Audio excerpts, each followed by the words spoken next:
Alright guys, welcome back to Storytime with One, where I read classic novels in the public domain and add my very own swear-tastic commentary to them. We are currently reading Jane Eyre. Actually, it's Jane Eyre. Everyone else was wrong that told me that I was pronouncing it wrong because on Twitter, one of my followers, Lily Fayesh, she just told me that it was actually intended to be a pun by Charlotte Bronte. So, yes, it's Jane Eyre. Jane Eyre. So, yeah. So anyway, I'm reading Jane Eyre by Charlotte Bronte now that I'm done gloating.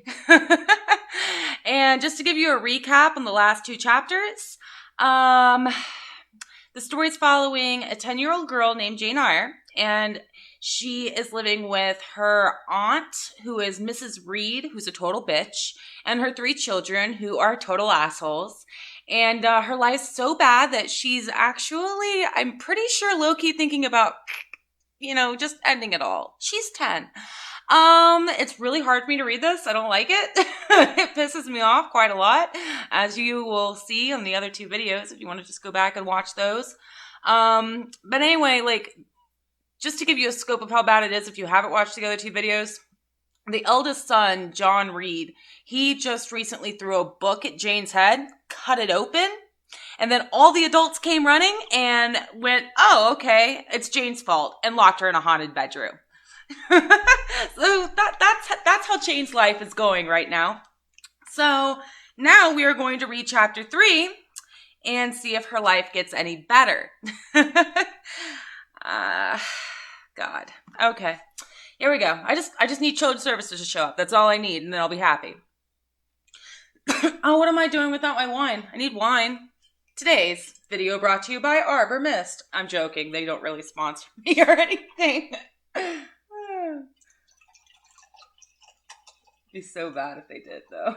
It would be so bad. Oh, I don't need another reason to drink. Shit. All right, let's get this started. Chapter 3. The next thing I remember is waking up with a feeling as if I had a frightful nightmare and seeing before me a terrible red glare crossed with thick black bars.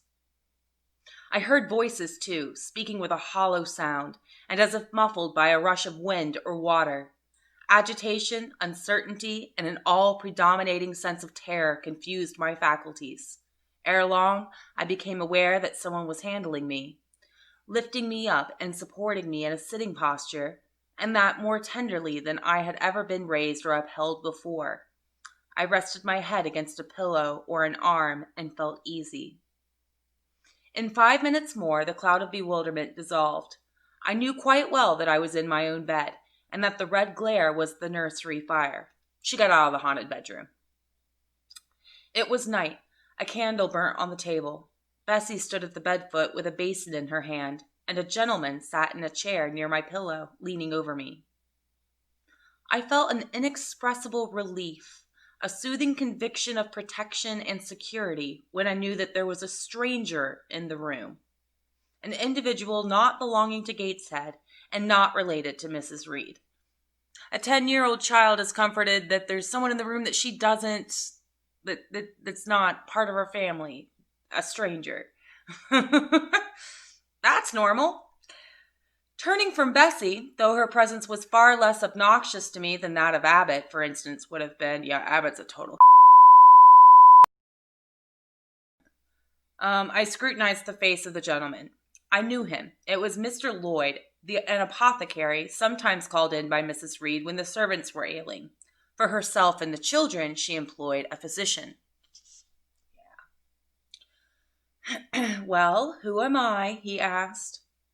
I pronounced his name, offering him at the same time my hand. He took it, smiling and saying, "We shall do very well by and by."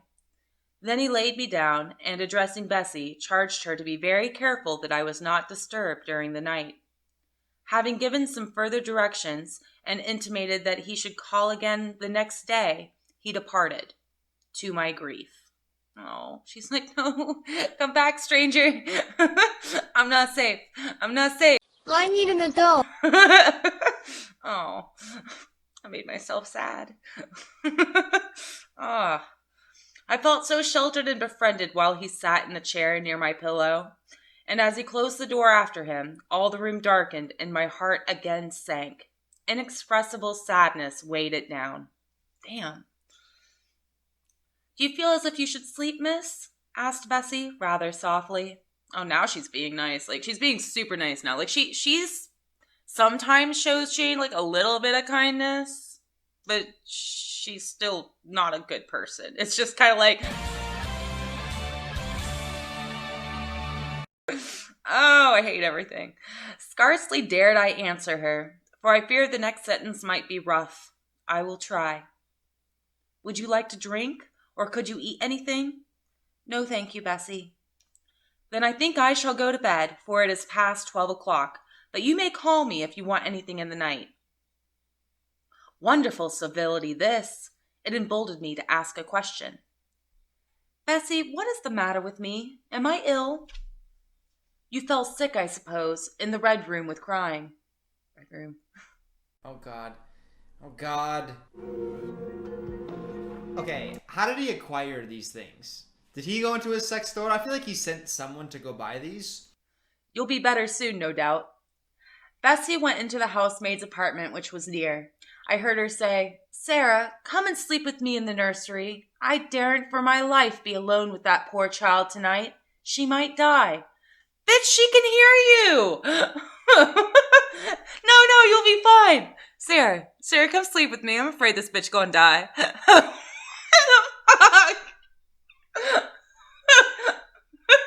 Damn it. It's such a strange thing she should have that fit. I wonder if she saw anything. Mrs. was rather too hard. So see, they did think the fucking place was haunted. They did. They thought that bedroom was haunted. They locked her up in there anyway. Oh, I hate all of you.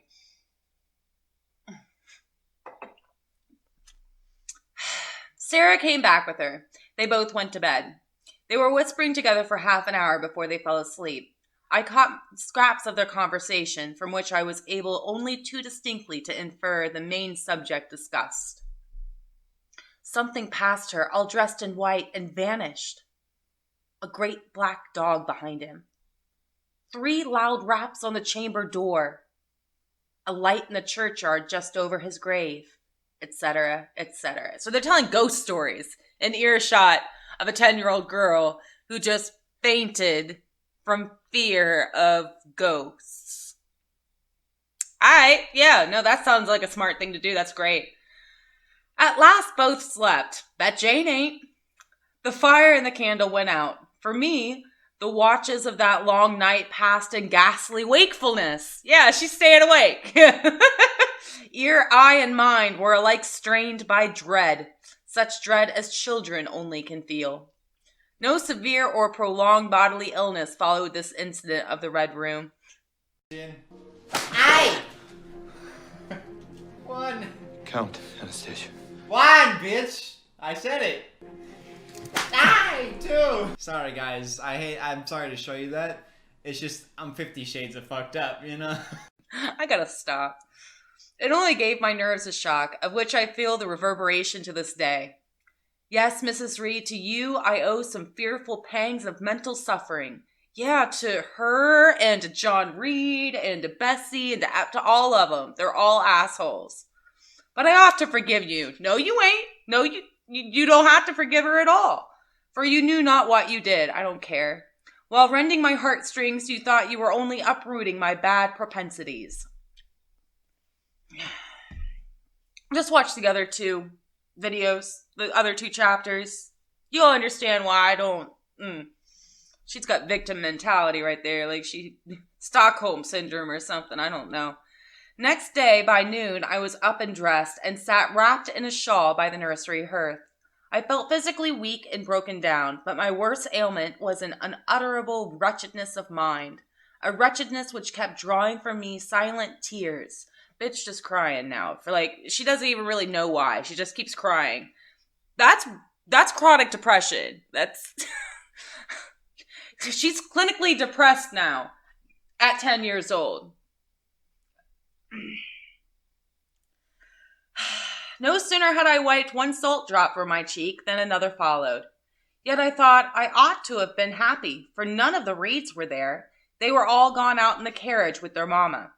Abbott, too, was sewing in another room, and Bessie, as she moved hither and thither, putting away toys and arranging drawers, addressed to me every now and then a word of unwonted kindness. Unwanted with an O. I know it's difficult to tell the difference when reading aloud.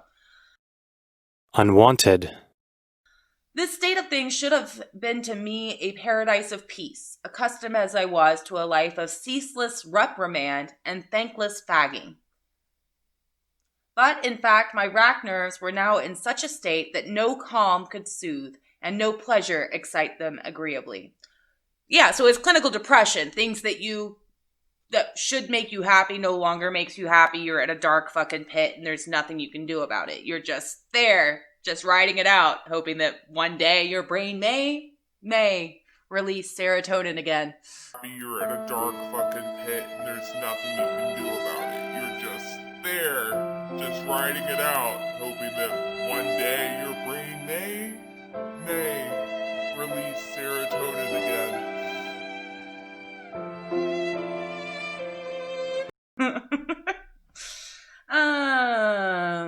Bessie had been down into the kitchen, and she brought up with her a tart on a certain brightly painted china plate, whose bird of paradise, nestling in a wreath of convolvuli and rosebuds, had been wont to stir in me a most enthusiastic sense of admiration, and which plate I had often petitioned to be allowed to take in my hand in order to examine it more closely. I had always hitherto been deemed unworthy of such a privilege. This precious vessel was now placed on my knee, and I was cordially invited to eat the circlet of delicate pastry upon it. Vain favor! Coming, like most other favors, long deferred and often wished for, too late. I could not eat the tart, and the plumage of the bird, the tints of the flowers, seemed strangely faded.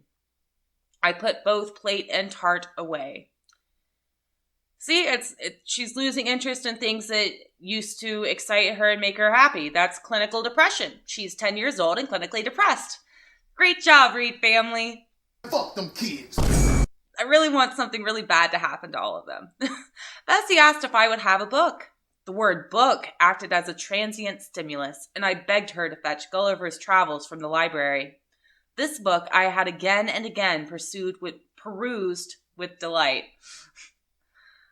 I considered it a narrative of facts, and discovered in it a vein of interest deeper than what I found in fairy tales. For as to the elves, having sought them in vain among foxglove leaves and bells, under mushrooms and beneath the ground ivy mantling old wall nooks, I had at length made up my mind to the sad truth that they were all gone out of England to some savage country where the woods were wilder and thicker, and the population more scant. I'm gonna tell him. Don't you dare. Whereas Lilliput and Brobdingnag, being, in my creed, solid parts of the earth's surface, I doubted not that I might one day, by taking a long voyage, see with my own eyes the little fields, houses, and trees, the diminutive people, the tiny cows, sheep and birds of the one realm, and the cornfields, forests nigh, the mighty mastiffs, the monster cats, the tower-like men and women of the other. Yet, when this cherished volume was now placed in my hand, when I turned over its leaves and saw in its marvelous pictures the charm I had, till now, never failed to find, all was eerie and dreary. The giants were gaunt goblins, the pygmies malevolent and fearful imps. Gulliver,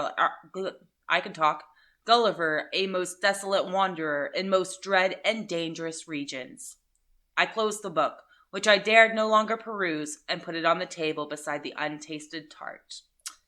So now books don't even do it for her. Like, everything that she used to take enjoyment in is just, it's like, what's the point anymore? Bitch is depressed as fuck. Now she not only needs, like, child protective services, but she also needs a therapist. Good work. Good work, Reed family. I hate you all. I'm being redundant by repeating that I want them all to die and I hate them all and everything, but it bears repeating. Hang on a minute. Bessie had now finished dusting and tidying the room, and having washed her hands, she opened a certain little drawer full of splendid shreds of silk and satin, and began making a new bonnet for Georgiana's doll. Meantime, she sang. Her song was, "In the days when we went gypsying a long time ago." I had often heard the song before, and always with lively delight, for Bessie had a sweet voice. At least I thought so. But now, though her voice was still sweet, I found in its melody an indescribable sadness. This reminds me of another Dylan is in trouble quote. I don't really like music anymore, kind of. Oh, you're another level of depressed. When you stop liking music, that's when you're at rock bottom. I gotta stop promoting Dylan's page or his YouTube channel. But I've been watching so much of it that it's just the first thing that pops into my head. So anyway, though, indescribable sadness. Sometimes, preoccupied with her work, she sang the refrain very low, very lingerly. A long time ago came out like the saddest cadence of a funeral hymn. She passed into another ballad, this time a really doleful one. My feet they are sore, and my limbs they are weary. Long is the way, and the mountains are wild. Soon will the twilight close moonless and dreary over the path of the poor orphan child.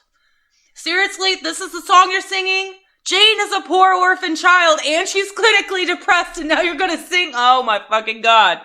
You don't need to be singing a song about a poor orphan child when Jane's not gonna make it out of chapter 3. She gonna go throw herself in a river or something. Damn.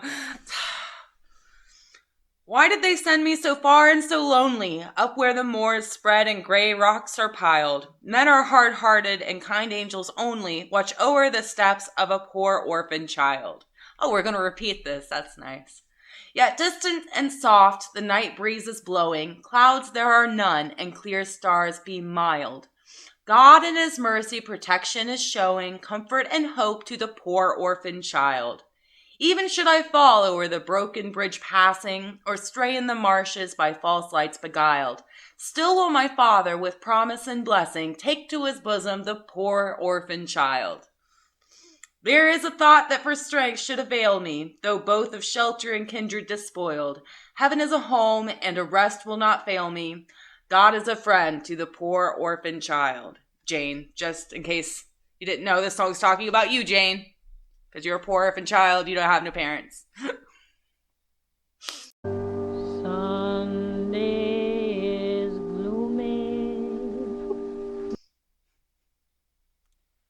Come, Miss Jane, don't cry, said Bessie as she finished. Bitch! Oh my God, you tactless. Nice. Oh, I don't even know if I should say that word. Is that taking it too far? I use that word all the time. Oh, whatever. I don't care. I hate you all. She might as well have said to the fire, "Don't burn." But how could she divine the morbid suffering to which I was a prey? I don't know. You're not eating the yummy sweets. You don't care about, like, the plate that you've always wanted to look at that I'm sure she knows about. You're not interested in Gulliver's Travels, even though, like, she knew that, books were something you were really interested in, and she knows your backstory. She knows that you don't have a mom or a dad. So, and then she started singing poor orphan child shit to you. Yeah, no, she had no idea that song would be upsetting to you and that you were depressed. No, I'm sure. In the course of the morning, Mr. Lloyd came again. "What, already up?" said he as he entered the nursery. "Well, nurse, how is she?" Bessie answered that I was doing very well. Doubt. "Then she ought to look more cheerful. Thank you, Mr. Lloyd. Come here, Miss Jane. Your name is Jane, is it not?" "Yes, sir, Jane Eyre." "Well, you have been crying, Miss Jane Eyre. Can you tell me what about? Have you any pain?" "No, sir." "Oh, I dare say she is crying because she could not go out with Mrs. in the carriage," interposed Bessie. Yeah, that's it. "Surely not. Why, she is too old for such pettishness." I thought so too, and my self-esteem being wounded by the false charge, I answered promptly, "I never cried for such a thing in my life. I hate going out in the carriage. I cry because I am miserable." "Oh, fie, miss," said Bessie, because that's a thing that they used to say. The good apothecary appeared a little puzzled. I was standing before him. He fixed his eyes on me very steadily. His eyes were small and gray. Not very bright, but I dare say I should think them shrewd now. Remember, she's narrating this as if she's from the future. He had a hard-featured yet good-natured looking face. Having considered me at leisure, he said, "What made you ill yesterday?" "She had a fall," said Bessie, again putting in her word. I feel like Mr. Lloyd is CPS. He's the social worker, guys. He's the social worker. And Bessie's the one like covering up all the child abuse. I mean, it's sad but also funny. I don't know why. I'm broken. Oh shit. "She had a fall," said Bessie, again putting in her word. "Fall? Why, that is like a baby again. Can't she manage to walk at her age? She must be 8 or 9 years old," said Mr. Lloyd. "I was knocked down," was the blunt explanation jerked out of me by another pang of mortified pride. "But that did not make me ill," I added, while Mr. Lloyd helped himself to a, pinch of snuff.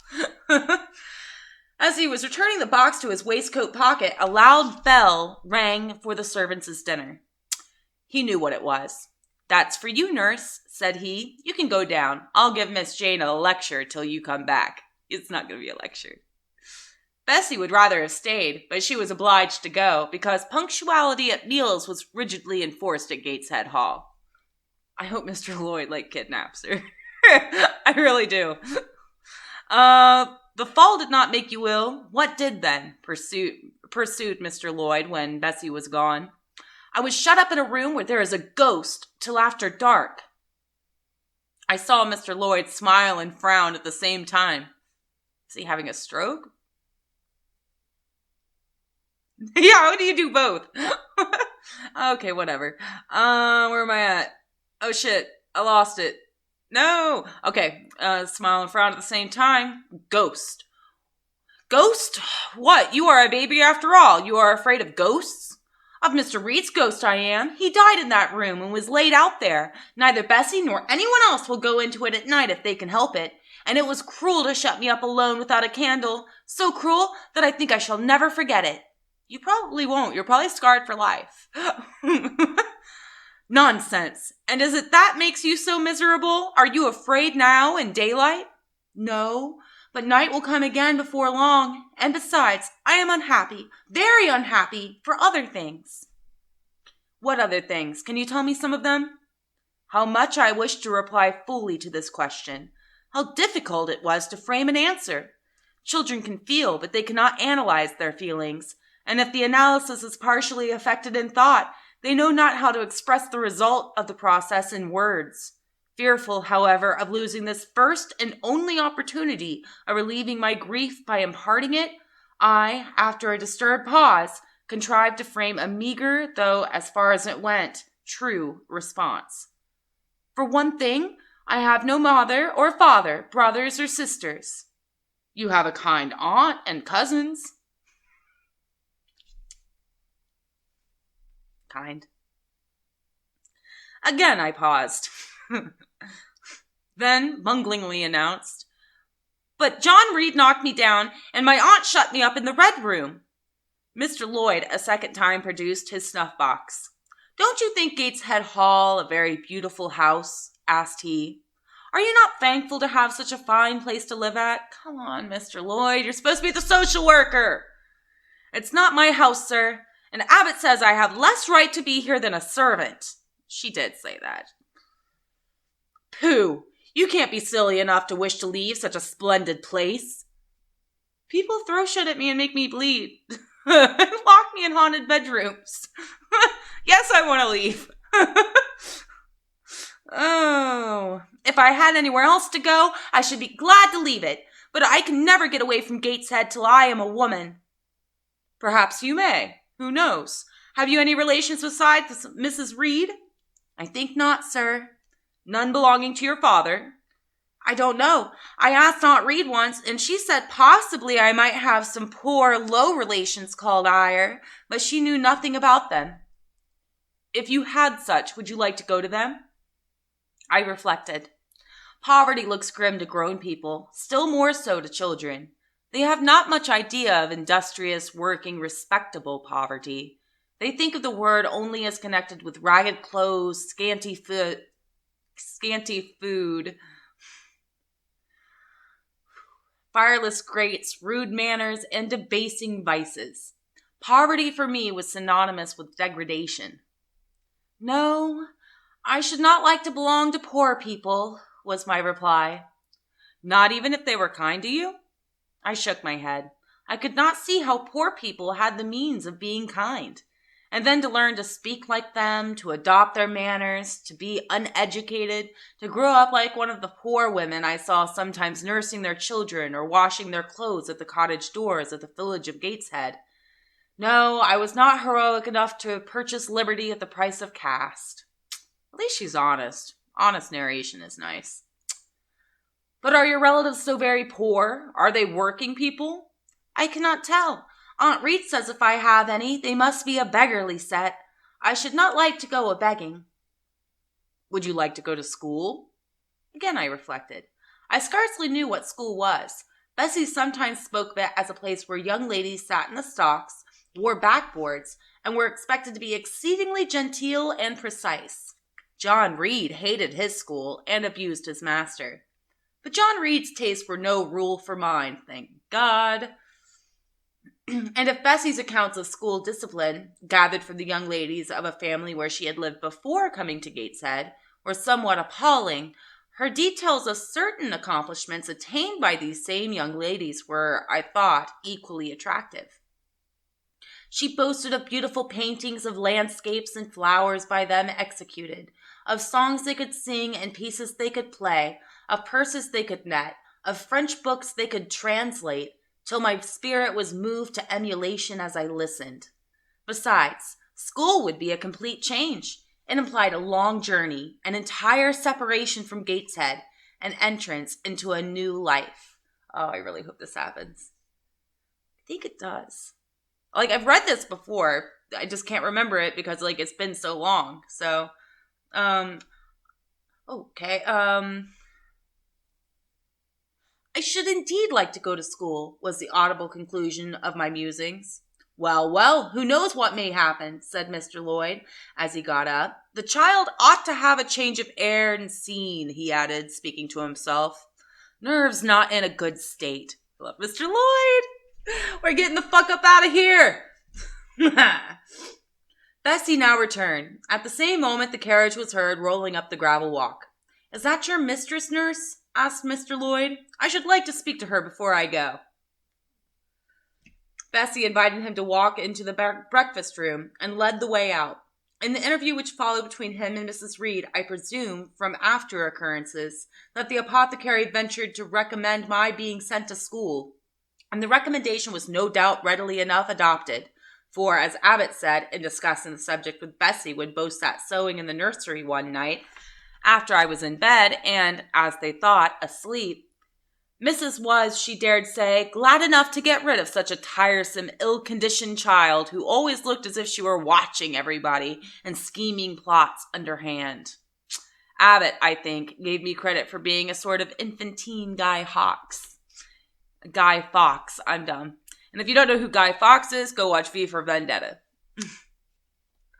On that same occasion, I learned for the first time from Miss Abbott's communications to Bessie that my father had been a poor clergyman, that my mother had married him against the wishes of her friends who considered the match beneath her, that my grandfather Reed was so irritated at her disobedience he cut her off without a shilling, that after my mother and father had been married a year, the latter caught the typhus fever while visiting among the poor of a large manufacturing town where his curacy was situated, and where that disease was then prevalent, that my mother took the infection from him, and both died within a month of each other.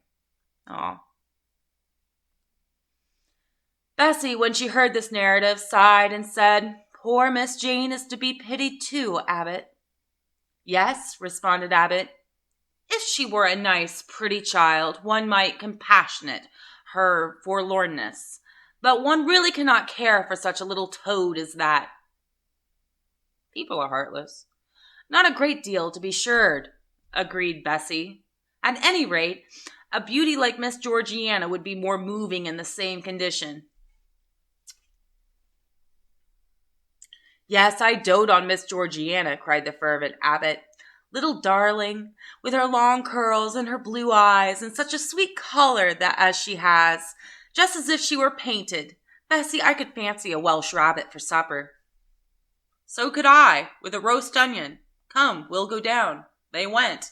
That was an abrupt ending to the chapter. Into that conversation. Now I know I'm ADD. Next time, won't you? Hey, where's my shoe?